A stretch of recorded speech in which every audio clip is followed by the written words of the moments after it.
আমি কোরআনুল কারীমের 30 নম্বর পারার ছোট্ট একটি সূরা, যে সূরাটি আমরা প্রায় ইমাম সাহেবদের জবান থেকে আমরা শুনতে পাই, মসজিদে এশার সালাত অথবা ফজরের সালাতে তেলাওয়াত হয়, সূরাতুল বুরুজ। এই সূরাতুল বুরুজের একটি আয়াতে কারিমা তেলাওয়াত করেছি।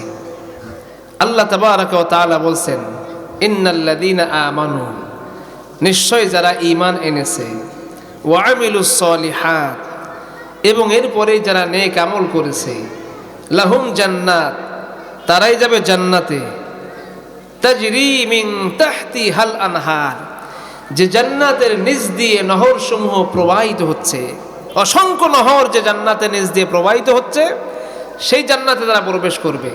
যালিকাল ফাউজুল কাবীর, আর এটি হলো মহা সফলতা। সুবহানাল্লাহ বলেন। দুনিয়া আপনার কয়টা গাড়ি হলো, কয়টা বাড়ি হলো, কয়টা আপনার কয় বিঘা সম্পত্তির মালিক হলেন, আপনার ব্যাংকে কত টাকা জমা রইল, এই ব্যক্তিকে সফল কাম ব্যক্তি বলা হয় না। সফল কাম ব্যক্তি বলা হয় তাকে যিনি হলেন ঈমানের সাথে নেক আমলের মাধ্যমে আল্লাহর জান্নাত লাভ করতে পারে। বন্ধুগণ আমার, এজন্য আল্লাহ রাব্বুল আলামিন বলছেন, আমি তোমার একটা লম্বা হায়াত দান করলাম শুধুমাত্র কেবলমাত্র একমাত্র নেক আমল করার জন্য। সূরাতুল মুলকের 2 নম্বর আয়াতের মধ্যে আমার আল্লাহ রাব্বুল আলামিন বলছেন, আল্লাযী খালাকাল মাউতা ওয়াল হায়াতা লিয়াবলুয়াকুম আইয়ুকুম আহসানু আমালা।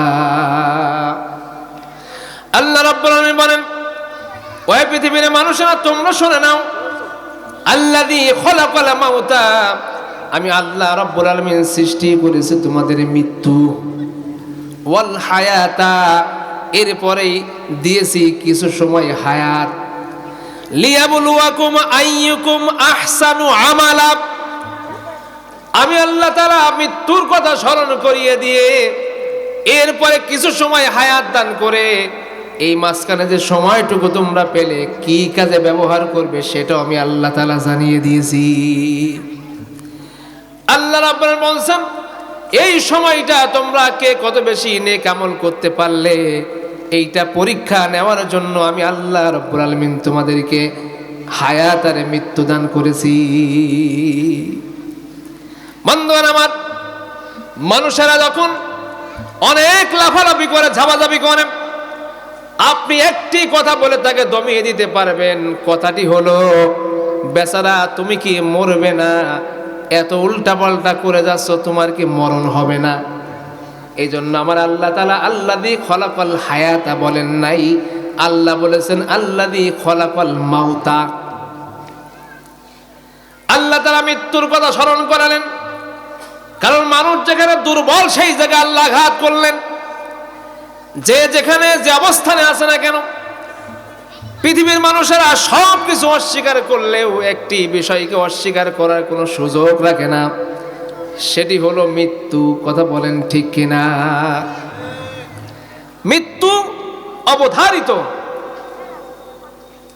আল্লাহ তাআলা বলেন, কুল ইন্নাল মাউতাল্লাযী তাফিরুনা মিনহু ফাইন্নাহু মুলাকীকুম সুম্মা তুরাদ্দুনা ইলা আলিমিল গায়বি ওয়াশ শাহাদা।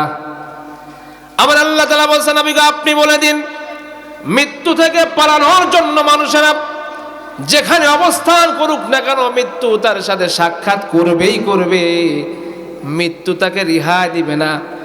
সে যদিও লোহার সিন্দুক বানিয়ে সেখানে মৃত্যু থেকে পলায়ন করে সে যদি দুনিয়াতে চিরদিন বেঁচে থাকার ইচ্ছা পোষণ করে, ওই লোহার খাঁচার মধ্য থেকে, সিন্দুকের মধ্য থেকে তার মৃত্যু তাকে আলিঙ্গন করবে।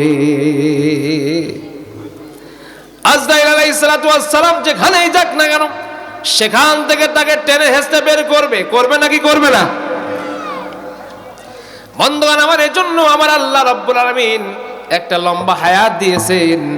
এই হায়াতটার হিসাব কিন্তু আদালতে আখিরাতে আমাদের সবাইকেই আল্লাহর সামনে দাঁড়িয়ে বলা লাগবে 60 বছর 70 বছরের হায়াতে জিন্দেগি আমি কোন কাজে ব্যয় করেছি। একটি কথা মনে রাখবেন, কিয়ামতের ময়দানে আল্লাহর সামনে থেকে একটা বান্দাও একটা কদমও সামনে বাড়াইতে পারবে না। আল্লাহর সামনে 5টি প্রশ্নের জবাব না দেয়া পর্যন্ত আল্লাহ রাব্বুল আলামিন একটা মানুষকে সামনে বাড়াইতে দিবেন না। তার 1 নম্বর হলো, একটা বিশাল হায়াত তোমাকে দিয়েছিলাম, 60 বছর 70 বছর একটা হায়াত তোমাকে দিয়েছিলাম। ও সলিমুল্লাহ, এখন বলো দেখি, এই 60 বছর 70 বছর হায়াত পেয়ে তুমি এই জীবনটা, এই হায়াতটা তুমি কোন কাজে ব্যয় করেছো? ও আব্দুর রহমান, তুমি বলো, এই যে 100 বছর তুমি হায়াত পেয়েছিলে, এই হায়াত পেয়ে তুমি কি ভালো ভালো কাজ করে করে জীবনটাকে পার করেছো, নাকি কিছু কিছু জায়গাতে ভালো করেছো আর কিছু কিছু জায়গাতে অপরাধমূলক কাজ করেছো? কিছু কিছু জায়গাতে তুমি কি আল্লাহর গোলামি করেছো, আর কিছু কিছু জায়গাতে তুমি কি শয়তানের গোলামি করেছো? এই যে 100 বছরের একটা হায়াত তোমাকে দিয়েছিলাম, এইটার জবাবটা দাও, এরপরে সামনে বাড়াও। ও মুসলমান ভাইরা, আমি জানতে চাই, আমার যে 40টা বছর 50টি বছর জীবন থেকে পার করে ফেলেছি, একটু গণনা করে দেখেন তো, পাপের পাল্লা ভারী হবে নাকি নেকির পাল্লা ভারী হবে? আপনার বিবেকের আদালতে আপনি প্রশ্ন ছড়ে দেন। আপনি একটা দিনের যদি হিসাব আপনার কাছে থাকে, তাহলে পরের দিনে আপনি কয়টা ভালো কাজ করবেন আর কয়টা মন্দ করবেন, এইটা কিন্তু পরের দিন আপনি যদি আপনার যদি বিবেকবান মানুষ হন, তাহলে আপনি ঠিক করবেন যে আমি যদি 10টা নেকির কাজ করি আর 15টি পাপের কাজ করি, অন্ততপক্ষে কিছু না হইলেও 5টি পাপের কাজ ছেড়ে দিব। বিবেকবান লোক যারা, যাদের বিবেক নাই, কলম পয়সে গেছে, তাদের হিসাবটা আবার ভিন্ন। এজন্য আল্লাহ তাআলা এই বিবেক থাকার পরও যাদের বিবেচনা থাকবে না, কিয়ামতে তারা জাহান্নামে যাবে। তারা, আল্লাহ তাআলা বলতেছেন, ওয়ালাকাদ জারআনা লিজাহান্নামা কাসীরাম মিনাল জিন্নি ওয়াল ইনস লাহুম কুলুবুন লা ইয়াফকাহুনা বিহা ওয়ালাহুম আ'য়ুনুন লা ইবসিরুনা বিহা ওয়ালাহুম আযানুন লা ইয়াসমাউনা বিহা উলাইকা কাল আনআমি বাল হুম আদাল উলাইকা হুমুল গাফিলুন।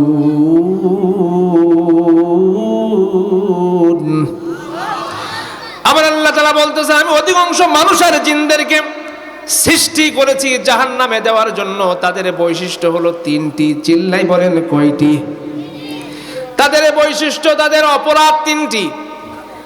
1 নম্বর অপরাধ হলো, তাদের কলব দিয়েছিলাম, বুদ্ধি দিয়েছিলাম, বিবেক দিয়েছিলাম, বিবেচনা করার ক্ষমতা দিয়েছিলাম, কিন্তু তারা সঠিক কোনটার বেঠিক কোনটা এটা বিবেক দ্বারা বিবেচনা করে চলে নাই। 2 নম্বর হলো, তাদের 2টি চক্ষু দান করেছিলাম, দৃষ্টি শক্তি আমি আল্লাহ রাব্বুল আলামিন দান করেছিলাম। কোনটা সঠিক রাস্তা আর কোনটা বেঠিক রাস্তা এইটা দেখে দেখে পথ চলে নাই, বরং উল্টা পাল্টা পথে শয়তানের ওয়াসওয়াসায় জীবনটাকে পরিচালনা করেছে। 3 নম্বর হলো, তাদের কান দিয়েছিলাম, শোনার ক্ষমতা দিয়েছিলাম, অনেক ওয়াজ শুনেছিল, তারা কোরআন হাদিসের মূল্যবান আলোচনা শুনেছিল, শোনার পরও না শোনার ভান করে বলেছিল আমরা দুনিয়াতে শুনেছিলাম কিন্তু আসলে বুঝতে পেরেছিলাম না। জাহান্নামে যারা যাবে, ওরা জাহান্নামে যাওয়ার পরে কিন্তু আল্লাহর সামনে দাঁড়িয়ে বলবে, আল্লাহ, আমরা দুনিয়াতে যে উল্টা পাল্টা পথে চলেছিলাম, এইটা আমরা মনে করেছিলাম আসলে পরকাল আসলে কিছুই হবে না, কিছুই হবে না। আল্লাহ তাআলা সে কথা কোরআনুল কারীমের সূরা মুলকের মধ্যে বলেছেন। আল্লাহ তাআলা বলতেছেন, জাহান্নামে যারা যাবে জাহান্নামে যাওয়ার পর ওরা বলবে ফাকাযযাবনা ওয়া কুলনা মা নাযালাল্লাহু মিন শাইইন ইন আনতুম ইল্লা ফি দালালিন কাবীর। আমরা তাদের কথাগুলো সব মিথ্যা মনে করেছিলাম। অকুলনার বলেছিলাম মা নাযালাল্লাহু মিন শাইইন, আসলে আল্লাহ রাব্বুল আলামিন এমন কিছু আমাদের উপর নাযিল করেন নাই। হুজুররা সব ওয়াজ করে, এই ওয়াজগুলো আমাদের কাছে ভাষা ভাষা মনে হতো, সত্য মিথ্যার সংমিশ্রণ মনে হইতো। আসলে সঠিক বলে নাকি বেঠিক বলে এটা আমার বিবেকে ধরে নাই। ও আমার ভাইয়েরা, ওই সকল মানুষ কিন্তু জাহান্নামে যাওয়ার সময় বলবে আমরা মনে করেছিলাম হাড় মাংস মাটির সাথে মিশে যাওয়ার পরে আল্লাহ তাআলা আবার পুনরায় সৃষ্টি করবেন, জীবন দান করবেন, কিয়ামতে উঠাবেন। এটা আবার কেমন কথা? মাথাই তো ধরে না, এটা মাথাই ধরে না। ভাইরা আমার, এই প্রসঙ্গে আল্লাহ তাআলা অনেক কথা, আল্লাহ তাআলা যে পুনরায় মানুষকে সৃষ্টি করতে সক্ষম, এ কথা কোরআনে অনেক জায়গায় আল্লাহ তাআলা বলেছেন। আল্লাহ যে বলেছেন এই কথাটুকু আপাতত বিশ্বাস করে রাখেন যে আল্লাহ তাআলা সৃষ্টি করতে পারবেন। আল্লাহ অসংখ্য জায়গায় কোরআনে বলেছে। আমি সেই দলিল দিতে গিয়ে এদিকে সময় নষ্ট হয়ে যাবে, এই জন্য ভাইরা আমার এবার আফসোস করবে আর বলবে ওয়াকালু লাউ কুন্না নাসমাউ আও নাকিলু মা কুন্না ফি আসহাবিস সাঈদ। এবারে তারা বলবে তাহারে আফসোস, যদি আমরা তাদের কথাগুলো শুনতাম। ওই যে যারা শুনেছিল কিন্তু শুনেও না শোনার ভান ধরেছিল, তাদের কথা শুনতাম মানে হলো মনোযোগী হয়ে শুনতাম। মনোযোগী হয়ে শুনতাম মানে হলো শোনার মতো করে শুনতাম। আও না আকিলু, যদি আকল খাটাইতাম, মা কুন্না ফি আসহাবিস সাঈদ, তাহলে আজকে আমাদেরকে জাহান্নামে চলে যেতে হতো না। ওরা কিয়ামতের দিন আফসোস করে বলবে যদি শুনতাম আর আকল খাটাইতাম তাহলে আজকে জাহান্নামে হতাম না। তার মানে আকলবান লোক, বিবেকবান লোক যারা, বিবেক দ্বারা বিবেচনা করার ক্ষমতা যাদের, তারা জাহান্নামে যাবে না। বুদ্ধি আল্লাহ দিয়েছে, বিবেক দিয়েছে, কিন্তু বিবেচনা করার ক্ষমতা যারা হারিয়ে ফেলেছে তারাই জাহান্নামে যাবে। এজন্য আমি প্রায় জায়গায় বলে থাকি যে সঠিক রাস্তা কোনটা আর বেঠিক রাস্তা কোনটা, কোনটা হালাল আর কোনটা হারাম, এটা মেনে চলার জন্য মুহাদ্দিস হওয়া প্রয়োজন হয় না, মুহাক্কিক হতে হয় না, মুফাসসির হতে হয় না। একটা সুস্থ বিবেক সম্পন্ন আকল থাকলেই চলা যায়, ঠিক কি না? কিন্তু অনেকের আকল পচে গেছে, যার কারণে এখন সঠিক আর বেঠিক কোনটা, হালাল কোনটা হারাম কোনটা বুঝতে চায় না। তো হালাল হারাম সব সমান বেগে চালাই যায়, ঠিক কি না? বন্ধুগণ আমার, তাহলে আমি আসছিলাম, আল্লাহ রাব্বুল আলামিন আরেকটি হায়াত দান করেছেন। এই হায়াতটাকে যদি আমরা নেক আমলে সাজাইতে পারি তাহলে আমরা আল্লাহর জান্নাতের মেহমান হয়ে যেতে পারি। তবে নেক আমল করার পূর্বের শর্তও কিন্তু আল্লাহ দিয়েছেন। আল্লাহ রাব্বুল আলামিন বলেন ইন্নাল্লাযীনা আমানু, নিশ্চয় যারা ঈমান এনেছে, ওয়া আমিলুস সলিহাত, এরপরেই যারা নেক আমল করেছে। ঈমানটাকে পরিশুদ্ধ করতে হবে। ঈমানের মধ্যে শিরকের গন্ধ থাকলে হবে না, বেদাতের গন্ধ থাকলে হবে না। ঈমানের মধ্যে মুনাফিকের আলামত থাকলে ঈমানদার হওয়া যাবে না।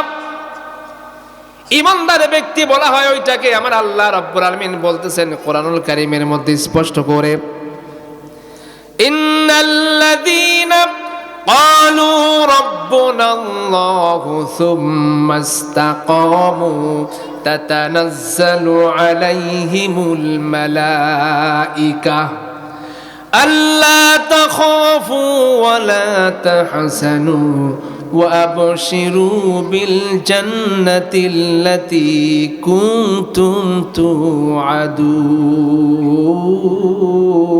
توعدون।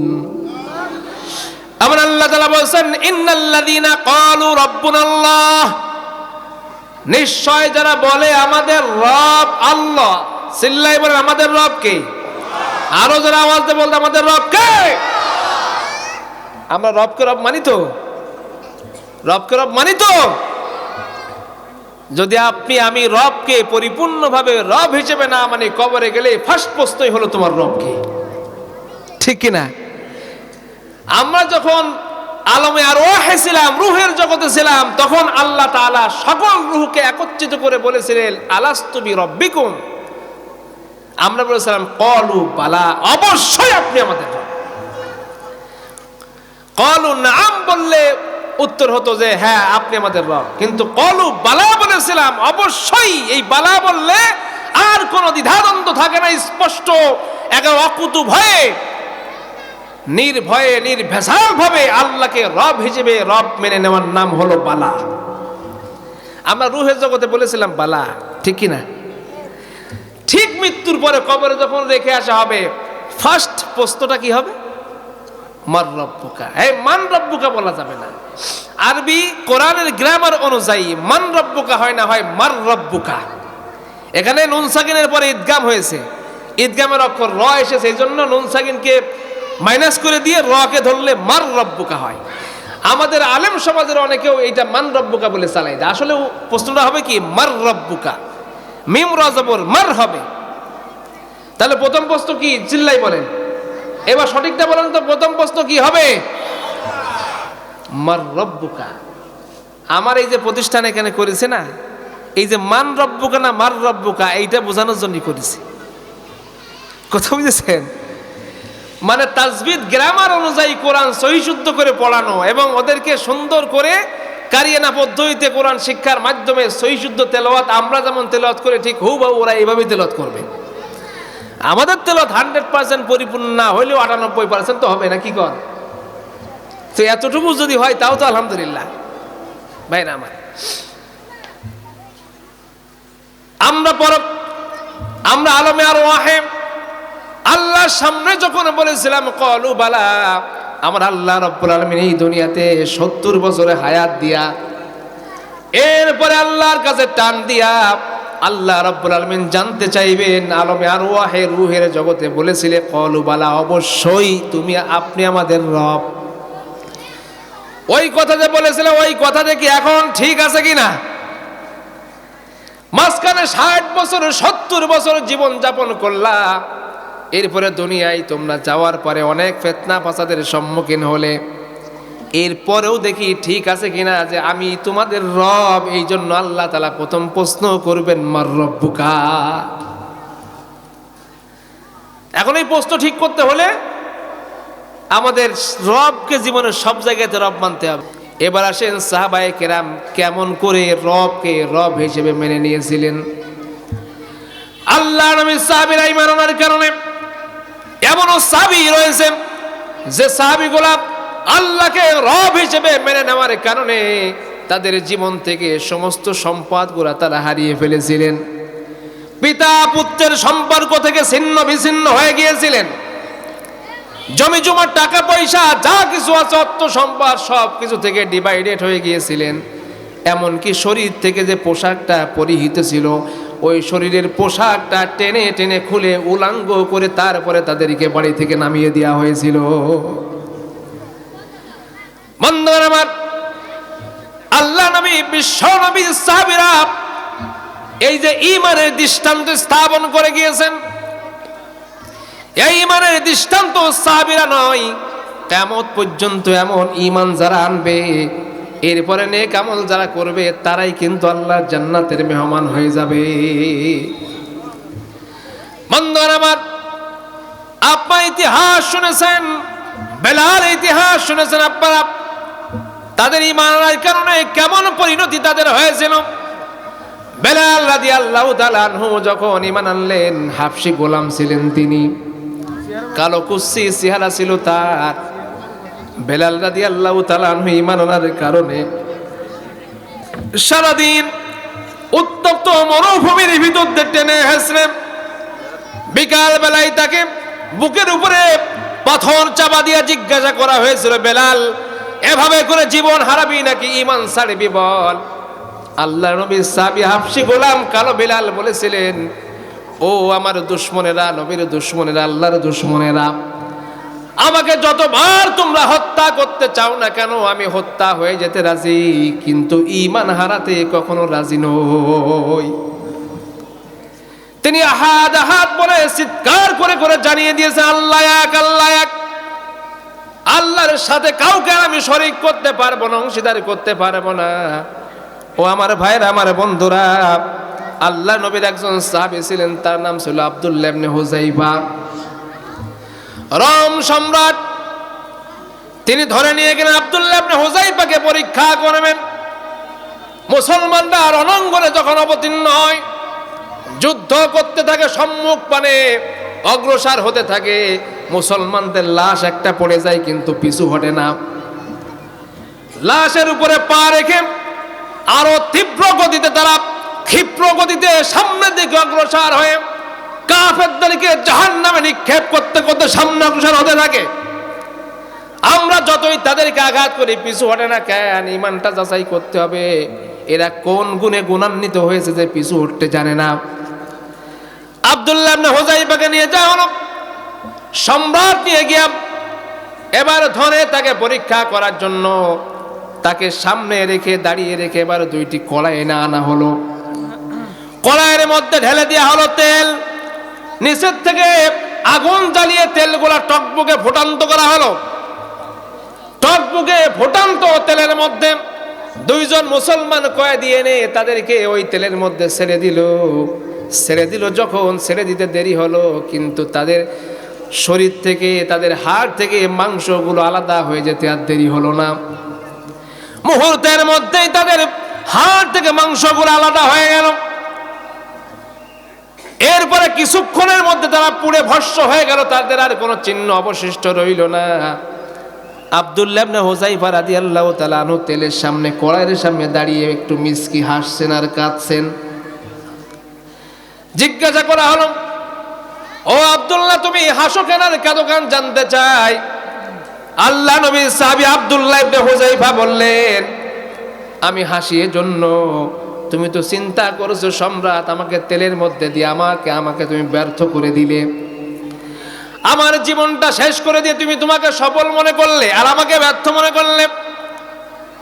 কিন্তু আমি হাসছি এই জন্য, ওই কড়াইয়ের মধ্যে তো আমি তেল দেখতে পাচ্ছি না, ওই কড়াইয়ের মধ্যে তো আমি আমার কোনো ক্ষতির কোনো লক্ষণ আমি অনুভব করতে পারছি না, বরং তেলের মধ্যে দেখছি আমি আল্লাহর জান্নাতের বাগান, আমি কিছুক্ষণ পরে জান্নাতের মধ্যে চলে যাবে, এই জন্য আমি মিসকি মিসকি হাসি। তাহলে কাঁদো কেন? কাঁদি এই জন্য, আফসোসের স্বরে কাঁদি, আমাকে তো তুমি একবার তুমি জীবনটা কতল করে দিতে পারবে, কিন্তু আমার আফসোস এটা, এই জন্য আমার ক্রন্দন আসছে। তুমি তো একটাবার আমার জীবনটাকে শেষ করে দিতে পারবে, শাহাদাতের মর্যাদা একবার লাভ করব, বারবার তো লাভ করতে পারবো না। শাহাদাতের মৃত্যু হলো এমন একটা মৃত্যু, যে মৃত্যু পিঁপড়ায় কামড় দিলে যেমন সামান্য একটু তার শরীরের মধ্যে একটু ব্যথা অনুভব হয়, শাহাদাতের মৃত্যু তো তার থেকে আরো কষ্ট কম হয়ে আল্লাহ জান্নাতের মধ্যে পৌঁছে যায়।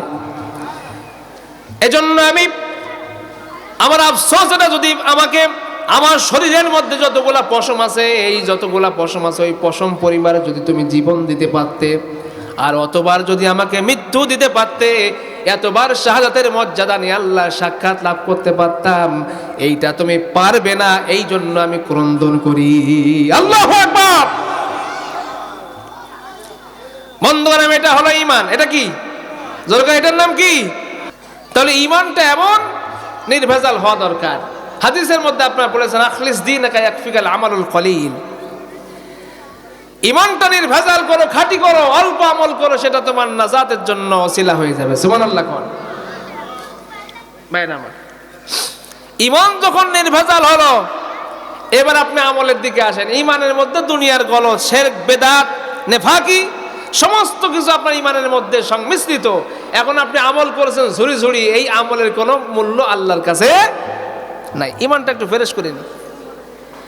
আমার আল্লাহ তাআলা বলছেন, এর পরেই হলো ওয়ামিলুস সালিহাত, এরপরেই যারা নেক আমল করবে, লাহুম জান্নাত, তারাই যাবে কোথায়? যেরকম কোথায়? জান্নাত যাবে। নেক আমল অনেক রয়েছে, তার মধ্য থেকে আমি আপনাদের সামনে 5টি নেক আমলের কথা বলতে চেয়েছিলাম। কিন্তু সময়ের স্বল্পতার কারণে একটা একটু বলে শেষ। এক নম্বর নেক আমল হিসেবে আপনি যদি নির্ধারণ করবেন, নির্বাচন করবেন, সেটি হলো আপনার মধ্যে সব সময় সব কাজের মধ্যে আল্লাহর ভয় থাকা লাগবে। কি থাকা লাগবে? আল্লাহর ভয় থাকা লাগবে।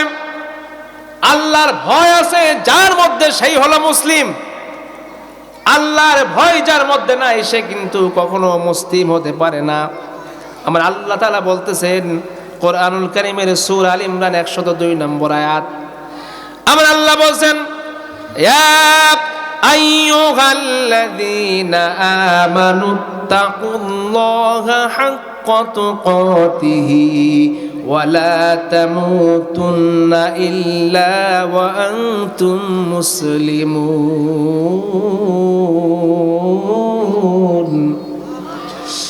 আমার আল্লাহ তাআলা বলছেন, হে ঈমানদারেরা, তোমরা যারা এই যে একটু আগে যে ঈমান আলোচনা করলাম না, ওই যে তোমরা যারা ঈমানদার, ও হে ঈমানদারেরা, তোমরা আল্লাহকে ভয় করার মতো ভয় করো, ততক্ষণ পর্যন্ত মৃত্যুবরণ করো না, যতক্ষণ পর্যন্ত তোমরা মুসলমান হতে না পারো।